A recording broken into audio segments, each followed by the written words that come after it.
Bonjour tout le monde, alors aujourd'hui je vous retrouve pour le numéro spécial Un tissu, un projet partie 2 qui cette fois est consacré à mon stock de tissus anciens, mes vieux tissus que j'ai depuis plusieurs années. Dans la première partie, j'ai fait la même chose mais avec ma dernière commande Riesen-Stoffen qui était raisonnable, donc ça a été assez facile d'associer un tissu à un projet puisque j'avais déjà, en passant ma commande, je savais déjà ce que j'allais faire des tissus, donc j'ai juste couché sur papier pour pas m'égarer ce que j'avais prévu de faire, ce que j'avais en tête. Donc là aujourd'hui ce sont tous mes vieux tissus. Donc ce que j'ai fait, je les ai tous sortis, j'ai pris tous mes bouquins, donc j'ai essentiellement des magazines faits main et des Autobré. J'ai la Maison Victor, mais j'avoue que c'est pas ma source principale. Et puis de toute façon en temps général je suis plus patron PDF. Mais là, je me suis dit que j'allais piocher dans les faits main, puisque maintenant j'ai un petit peu plus de pratique, on va dire. Les explications succinctes de faits main et de Autobre, je gère à peu près, on va dire.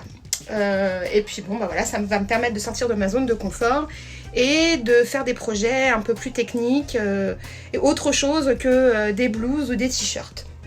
Donc il y aura de tout, il y a de l'été, de l'hiver, des vestes, des pantalons, des jupes, des shorts, des blouses, il y a vraiment de tout. Je sais plus exactement combien j'ai prévu de projets, je crois une petite dizaine ou peut-être un petit peu moins de 10. Donc pour vous dire que j'ai quand même beaucoup de stock. Alors ça m'a aussi permis de faire du tri, c'est-à-dire que j'ai mis de côté des tissus qui vraiment ne m'inspiraient pas du tout, soit par les couleurs, soit par les matières, et je les ai passés dans ma pile de tissus pour accessoires, pour faire des doublures de sac ou voilà, des doublures de sac en l'occurrence, entre autres. Et j'ai également écarté tout ce qui était chute trop petite. Voilà, donc cette liste n'est pas, n'est pas fermée, c'est-à-dire que les projets pourront évoluer en cours de route. Je n'ai aucune idée de combien de temps je mettrai à faire tout ça. Est-ce que je ferai tout ça? Je n'en sais rien. Mais en tout cas, voilà, ça permet de donner une ligne, une base et d'écouler tous ces tissus. Allez, je vous emmène, c'est parti. Alors on va commencer avec ce très beau satin stretch, coton stretch plutôt, de chez Riesen-Stoffen, que j'avais commandé au moment du confinement, juste avant le confinement. J'avais commandé ça pour me faire un pantalon que je n'ai pas fait, bien évidemment, pantacourt. Alors pour plusieurs raisons, déjà parce que c'est un tissu qui est satiné, et je me rends compte avec le temps que le satiné pour un pantalon, c'est vraiment pas ce qui me va le mieux. Ça marque les plis, ça marque les formes, on voit tous les défauts. Donc du coup, j'ai pas fait de pantalon et je ne ferai pas de pantalon avec. Et avec ce beau tissu, qui est donc un bleu canard, bleu pétrole, je vais me faire une veste. La veste numéro 111 du fait main numéro 433. Donc une veste un peu style militaire.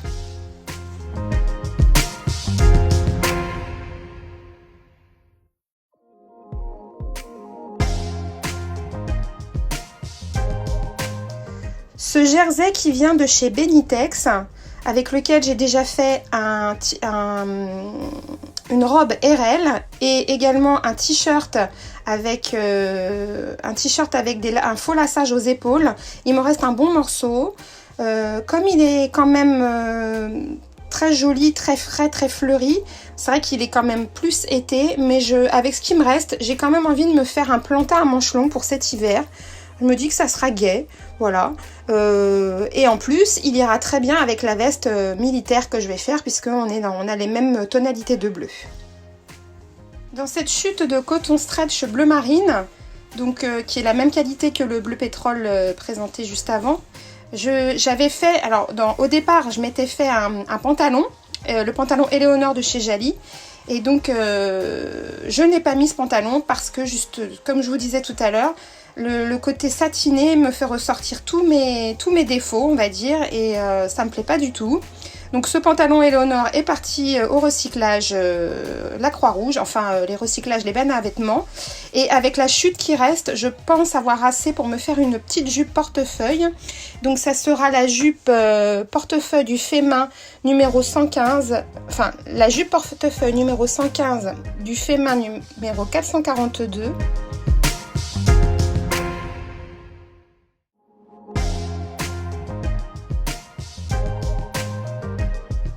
Cette jolie viscose, j'avais fait une mélilo pour offrir à ma belle-sœur pour un Noël et il m'en reste un bon morceau. Je m'étais également fait une arôme dedans, arôme que j'avais modifié parce que j'étais pas à l'aise dedans au niveau des bras, j'étais pas à l'aise au niveau de la taille, enfin j'étais pas à l'aise. Alors peut-être aussi à cause de la couleur qui n'est pas forcément dans ma palette de couleurs. Bref, il m'en reste un bon morceau. Alors pareil, hein, cette robe à Rome, comme le pantalon, elle est partie au recyclage. Mais bon, il m'en reste un bon morceau. C'est de la viscose, donc je peux pas trop faire d'accessoires avec. Par contre, j'ai quand même envie d'en faire quelque chose de cette chute. Et si j'ai assez, ça sera la blouse Earth and Stone du magazine Autobré de 2019. Lors d'un swap avec une Instagrammeuse avec qui je suis devenue amie, on peut dire, hein, sur Instagram. En tout cas, on interagit très souvent l'une avec l'autre. Donc lors d'un swap, elle m'avait offert ce très beau tissu. J'en ai une bonne longueur, j'ai pas mesuré, mais j'en ai vraiment une bonne longueur. Alors je sais pas trop ce que c'est comme matière, on dirait du... Ça fait un peu cupro, enfin il est un petit peu satiné, il est très joli. Donc bon, je ferai pas une robe ou un pantalon ou une jupe avec, c'est trop épais pour faire une blouse. Par contre, pour faire une petite veste, je pense qu'il sera parfait. Et ce sera soit le bomber E du Femain 423, soit celui, le numéro 116 du magazine Femain numéro 437.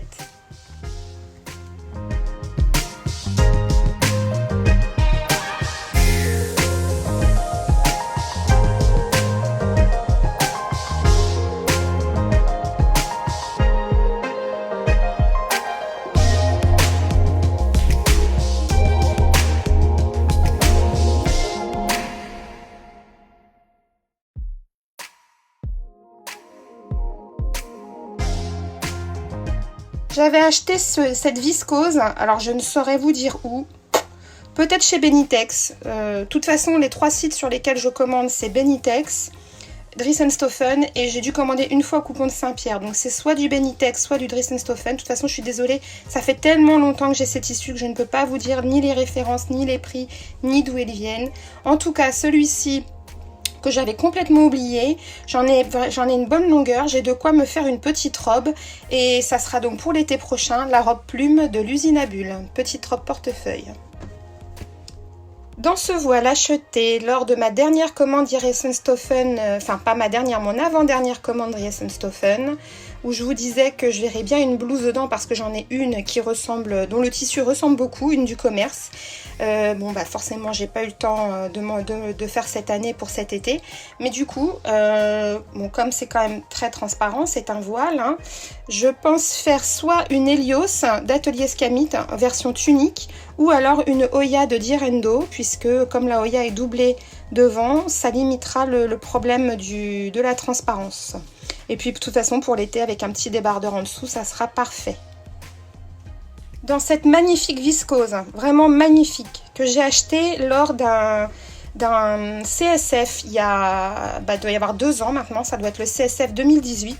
J'avais acheté donc cette magnifique viscose pour me faire une robe et le problème c'est qu'elle est tellement magnifique que j'ai peur de la couper parce que j'ai peur de la couper, hein, de me louper soit dans le modèle soit dans la réalisation. Bon, la réalisation maintenant, quoi que je fasse, a priori je devrais m'en sortir, et le modèle, finalement j'ai tranché parce que sinon j'en ferai jamais rien. Il y a un moment où il faut se lancer. Le modèle, ça sera une Magnolia de Direndo pour cet hiver. Elle est vraiment superbe. Alors dans cette viscose, improbable, hein, improbable parce que franchement c'est pas du tout mes couleurs. J'ai dû acheter ça parce que c'était pas cher. Donc je pense que ça vient de chez Dries & Stoffen. J'avais dû payer ça moins de 3 € le mètre je pense. Elle est pas trop transparente, elle est même pas transparente du tout. Donc ça sera soit une blouse, enfin ça sera une blouse boutonnée de chez Octobre, soit la Hazelnut du numéro 5 2018, soit la Swallow du numéro 5 2017. Les deux modèles étant très ressemblants, sauf que l'un, il y a des petites pinces sur les épaules. Voilà, en tout cas, ça sera une petite blouse boutonnée. C'est très fluide, très léger. Est-ce que je porterai? L'avenir nous le dira.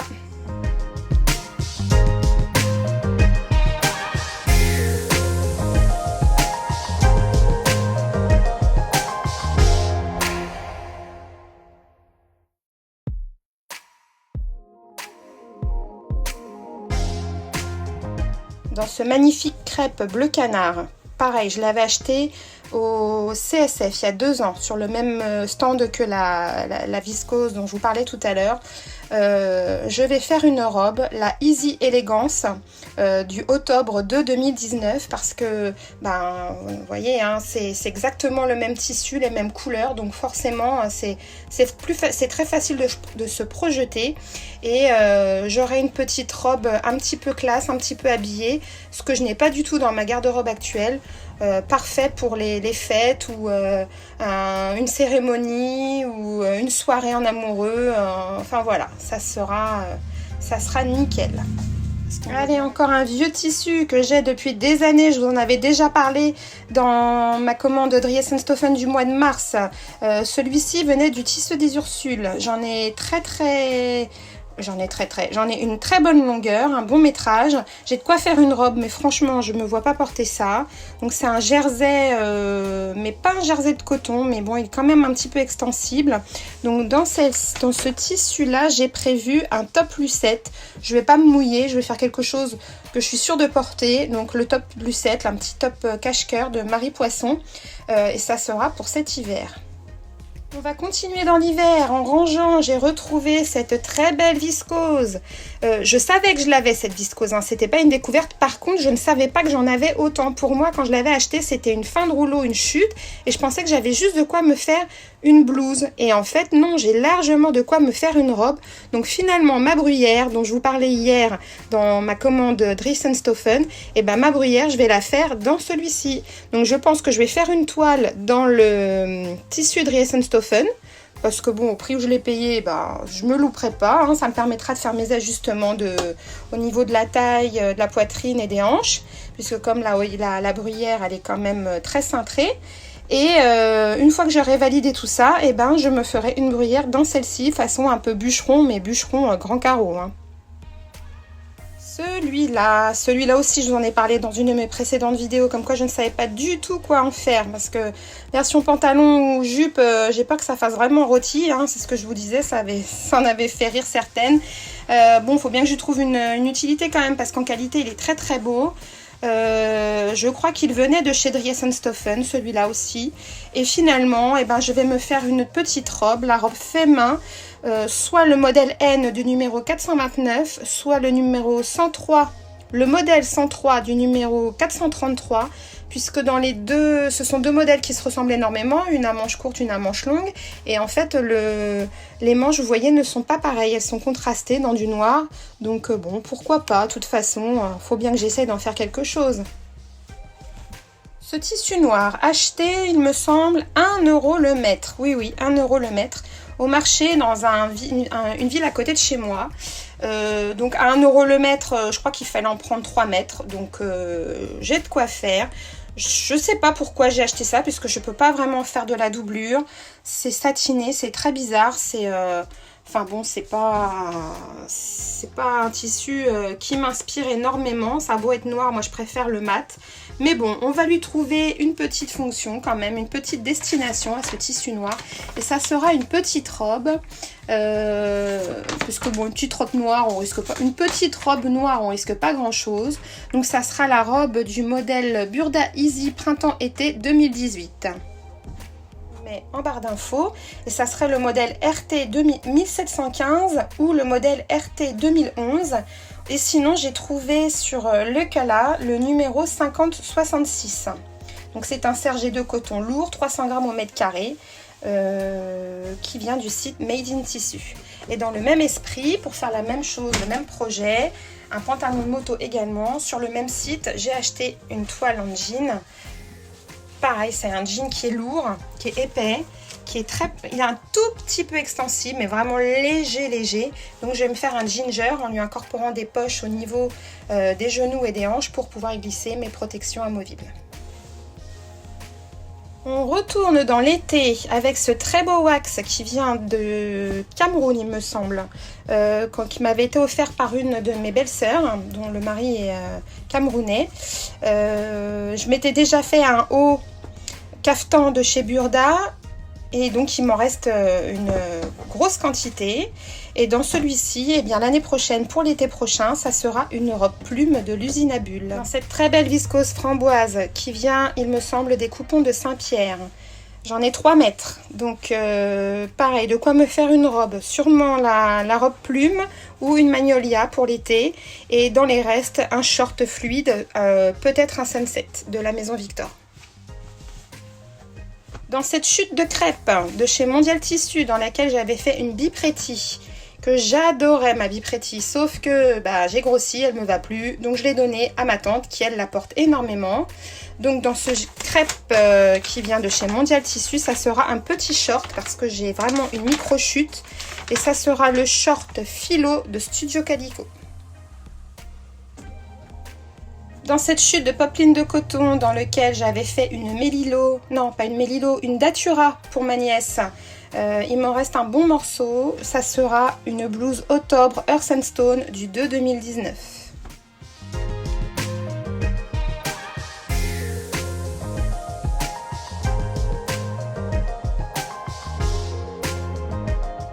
Dans ce crêpe léger, collection Lina Morata Mondial Tissu que j'ai acheté, pareil, il y a une éternité, ça sera une Mélilo de Direndo, en espérant que les couleurs tiendront mieux que la version bleue que j'avais achetée, dans laquelle j'ai fait une Helios et qui a énormément décoloré dès le premier lavage, elle est déjà toute blanche, donc j'espère que celle-ci tiendra mieux. On en arrive au dernier tissu, celui-ci. Pareil, je vous l'ai déjà montré. Donc celui-ci, ça sera une veste. Alors, donc matelassée, puisque c'est un tissu qui est un petit peu matelassé. Elle sera doublée avec celui-là. Et après, j'hésite soit sans manche, donc auquel cas, ça sera tout, soit avec manche. Et à ce moment-là, j'ai ce jersey magnifique, j'ai ce magnifique sweat molletonné que j'ai acheté dans une petite mercerie en Normandie, que j'avais acheté pour faire un jogging sur mesure à mon fils qui mesure 1,90 m pour 63 kg tout en jambes, donc autant vous dire qu'il ne trouve rien à sa taille, c'est toujours trop court. Et quand je lui ai parlé du projet, il m'a dit non. Bon, donc il est hors de question que je perde ce tissu. Alors j'ai largement de quoi faire, du coup mon mari m'a dit fais-moi un sweat à capuche, donc j'ai largement de quoi lui faire un sweat à capuche.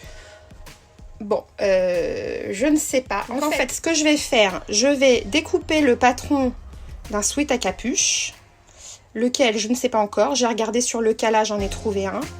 Sinon, j'en ai trouvé un aussi de chez Jali Pattern. Je vais poser mes pièces de patron dessus et si je vois que j'ai assez pour me couper des manches dedans, je ferai comme ça. Si j'arrive à caser les deux, je ferai ça.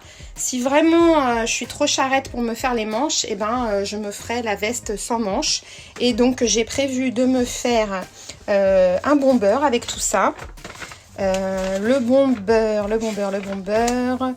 soit le modèle Blossom de la maison Victor, numéro mars-avril 2015, soit le modèle 12 de octobre de 2017.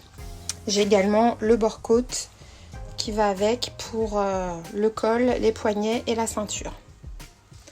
Mais en manche longue quand même, il peut être très sympa, si j'y arrive. Alors l'avantage de celui de chez Octobre, c'est qu'il est doublé, donc j'aurai toutes les instructions. Donc il y a un petit peu de bleu dans celui-là, c'est pour ça que je vais mettre du bleu avec. Ça se voit pas, mais il y a du bleu dedans. Les coutures en fait elles sont bleues, c'est très discret. Mais bon, en tout cas ça va bien ensemble. Donc tout ceci est noté. J'ai tout noté sur papier. J'ai coupé mes échantillons de tissu. Donc vous voyez, j'ai mis la saison, les numéros, les modèles et tout. Donc ça me fait 3, 6, 9, 12, 15, 17, 20, 23, 23 projets. Donc autant vous dire que j'en ai pour 2 ans quoi, parce que si je fais en moyenne un modèle par an, ça sera bien. C'est-à-dire qu'il y a des mois j'en ferai peut-être plus, des mois où j'en ferai moins. Donc ouais, je dois en avoir largement pour 2 ans. Enfin bon, ça va m'aider, ça me donne une ligne. Et en fait, du coup, ça me motive parce que là, j'ai envie de... Ah, je vous ai pas montré celui-là aussi. Celui-là, c'est une chute. Il me reste une toute petite chute. J'avais fait une robe à ma nièce avec. Une petite chute de jersey. Je dois avoir juste de quoi me faire un petit débardeur. Donc, ça sera le Gabriel de Coudre le Stretch. Voilà. Je vous ai tout montré. Oui. Voilà, vous savez tout. Alors là, je suis en nage parce qu'il fait une chaleur à mourir dans mon bureau. Là, je suis sous les combles. Donc je vais pas coudre dans l'immédiat là, je crois pas. Là, il fait un peu trop chaud là. Ou alors le matin, mais bon. Donc tout ça va attendre un petit peu. Donc ce que je vous disais, ma robe Helios, donc ça c'est le tissu Linamorata en version bleue. Et vous voyez, il est déjà bien blanchi. Il n'a pas bien vieilli du tout. Et ce, dès le premier lavage. Mais quelqu'un me l'avait dit sur Facebook, ou enfin je sais plus sur quel groupe. Quelqu'un me l'avait dit que c'était un tissu qui perdait très vite ses couleurs. Pourtant je l'ai mis à tremper avant dans du vinaigre avant de m'en servir, avant de le laver. Mais ça n'a pas suffi. Donc j'espère que l'autre, la version saumon, il vieillira un petit peu mieux. Voilà, bah écoutez, j'espère que ça vous aura donné des idées, peut-être remotivé pour cette rentrée, qui sait. La prochaine vidéo, donc la partie 3, traitera de ma dernière commande chez Mercerie Extra. Donc voilà, je vais vous montrer des élastiques, hein, il n'y a rien d'exceptionnel, mais bon, c'est pareil, quand on est sur ce site Mercerie Extra, il y a tellement de références que on s'y perd un petit peu. Donc si ça peut vous aider, vous, à vous lancer, à faire votre choix, bah, ça sera toujours ça de gagner. Voilà, bah, je vous dis à bientôt pour la prochaine vidéo. Ciao!